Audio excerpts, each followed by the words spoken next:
여러분 안녕하십니까? 박완신 교수입니다. 오늘은 디지털 시대 문화생활이라는 주제로 여러분과 함께 말씀을 나누고자 합니다. 현재 우리 인간은 디지털 문화와 함께 하는 삶을 살아가고 있습니다. 21세기는 정보와 지식경영 시대, 4차 산업혁명 시대, 이러한 디지털 시대에 우리들은 어떻게 하면 창조적 변동 여건으로 살아갈 것인가 하는 것이 중요한 과제로 등장하고 있습니다. 특히 4차 산업혁명 시대는 정보통신기술, 즉 ICT라고 그러죠. 인공지능, AI, 로봇공학, 사물인터넷, 무인 운송수단, 3차 인쇄술, 나노기술 등이 주요 변수로 등장하고 있습니다. 최근 들어서 인공지능은 의학, 과학, 언어 지식 분야뿐만 아니라 문화예술 창작 분야까지 참여하고 있습니다.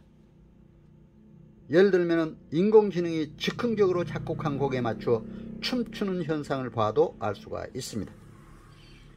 최근 로봇도 공장에서 뛰고 구르고 하는 것을 보았는데 여기에 인공지능까지 가세하면 대단한 효용가치를 드러낼 수 있으리라고 생각이 됩니다. 2020년부터 이어지고 있는 코로나 팬데믹 시대, 인공지능 통한 치료 방법도 개발될 것으로 알려지고 있습니다. 인공지능 시대에는 질병 없이 고생 없이 사는 시대를 열어갈 것으로 예측을 하고 있습니다. 반면에 인공지능이 발전하면 대량 신업 빈곤층이 많아져서 상위 20% 이상만이 의미 있는 삶을 살 수 있어서 사회적 불안이 점점 커질 것으로, 또 우리의 생존까지 위협할 것으로 이렇게 우려도 되고 있습니다. 그러므로 우리 인간은 이러한 디지털 시대, SNS 시대, 특히 스마트 시대라고 하죠. 이러한 시대에 어떻게 살 것인가, 중요한 이제 위치에 와 있습니다. 여러분 주변에도 지하철에도 보면 스마트 도서관도 있더라고요. 또 스마트 스쿨도 나오고 있고, 이러한 교육, 사회, 문화 활동이 많이 이루어지고 있음을 가까이서 볼 수가 있습니다. 저는 최근 SB의 VS 스마트 비전 스쿨에 참여한 바 있습니다. 특히 21세기 디지털 시대, 4차 산업혁명 시대, 온라인을 통한 비전과 스마트 사역의 중요성을 더욱 깊이 깨닫게 되었습니다. 특히 코로나 팬데믹으로 인한 비대면 시대에는 온라인을 통한 활동이 더욱 중요하다는 것을 절실히 깨닫게 되었습니다. SNS도 카톡, 페이스북, 유튜브, 블로그 등을 활용하여 온 세계 인류와 온라인 매체를 통한 소통을 함으로써 삶의 질을 더욱더 넓혀가야 할 필요성을 느끼게 됩니다. 지금 세계는 77억 인구에 아시아가 44억을 차지하고 있습니다. 그중 인터넷 사용 인구가 45억이나 된다고 합니다. 요즘 인터넷에서 사람들은 일상의 고민이나 필요를 검색하고 있는 것을 볼 수가 있습니다.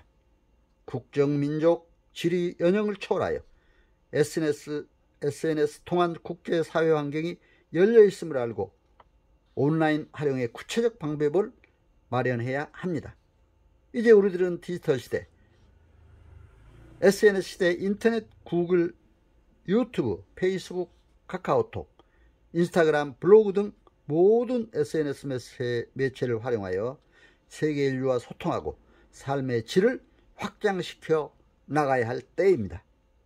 저는 법정대학 북한학과 교수로 봉직하면서 평화통일 사역을 위해 평양, 개성, 남포 등 북한의 여러 지역을 수차례 방문한 바 있고, 미국, 캐나다, 중국, 일본, 러시아, 유럽, 동남아, 아프리카 등 세계 여러 나라를 순회하면서 세미나 주제 발표도 했고 평화통일 주제 강연도 한 바 있습니다.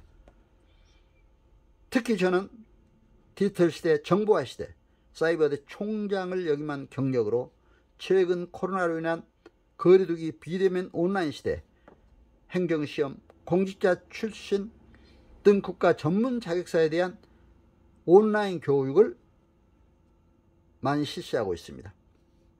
코로나19로 인한 이러한 디지털 트랜스포메이션 시대에는 비대면 온라인 활동이 주를 이루고 있으므로 가족, 이웃 간, 국민, 민족 간, 세계 인류 간 스마트 활동을 통한 커뮤니케이션 영역이 넓어지고 있음을 더욱 절실히 느끼게 됩니다. 커뮤니케이션은 인간과 인간 사이의 의사소통 수단으로 중요한 위치에 있습니다. 인간은 자신과 커뮤니케이션 통해 셀프 리더로서의 자신의 성장을 이룰 수 있고, 인간과 인간 사이의 커뮤니케이션을 통해서는 슈퍼 리더로서의 인간관계 협력에 크게 기여할 수가 있습니다. 인간관계가 성공의 85%를 차지한다는 학자들의 연구 결과도 있습니다. 인간관계가 잘 되어야 커뮤니티, 즉 공동체 활동의 효과도 나타날 수가 있습니다. 글 영상 중심의 페이스북이나 사진 중심의 인스타그램, 블로그, 유튜브 등을 통한 SNS 활동이 요즘 커뮤니케이션의 주류를 이루고 있음을 알 수가 있습니다. 최근에는 유튜브 보는 사람이 전 연령대에 걸쳐 많아져서 다른 매체들은 보는 사람들이 점차 감소 추세에 있습니다. 각 매체가 서로 연결 통로를 통해 교류하며 시너지 효과를 나타내야 할 때라고 생각이 됩니다. 그러므로 각 분야마다 특색에 맞는 콘텐츠 개발로 SNS 활동에 기여하게 되기를 바랍니다. 특히 SNS 활동에 있어서는 3개월 정도 스케줄표를 만들어서 정보, 지식 콘텐츠, 유머 콘텐츠, 일상 나눔 콘텐츠 등을 적절히 함께하면 효과가 더욱 클 것입니다. 키워드를 잘 만들고 유튜브 썸네일도 특색 있게 꾸며서 사람들이 관심을 갖고 보도록 해야 할 것입니다. 대상에게 필요한 정보, 지식, 국가 사회 발전에 기여한 좋은 콘텐츠 개발이 중요합니다. 그러기 위해서는 전문성, 일관성이 있어야 하고 내용이 충실해야 합니다. 사람들에게 구독자나 시청자 수 늘리기 위해 거짓, 과장, 허위 정보는 지양하고 사회 통합과 안전, 평화 위에 기여하는 콘텐츠가 개발되어야 할 것입니다. 저는 유튜브 남은박완신 TV 채널을 운영하면서 구독자들의 일상생활에 필요한 행정, 법률 지식, 시, 수필 등 문학 영상, 가곡, 가요, 아코디언 연주 등 음악 영상 등 다양하게 질 높은 콘텐츠로 신뢰와 공의의 바탕 위에서 유튜브 채널을 운영하고 있습니다. 디지털 시대 가족, 이웃에게, 우리 국민, 민족에게, 세계 인류에게 평화와 행복을 심는 꽃과 향기로서 소망의 빛을 발하기를 기원하고 있습니다. 여러분 오늘 청취해 주셔서 감사드립니다. 이제 코로나로 힘든 때 여러분 건강하시고 가정과 모든 하시는 사역 외에도 크신 복이 넘치시기를 기원합니다. 여러분 감사합니다. 안녕히 계세요.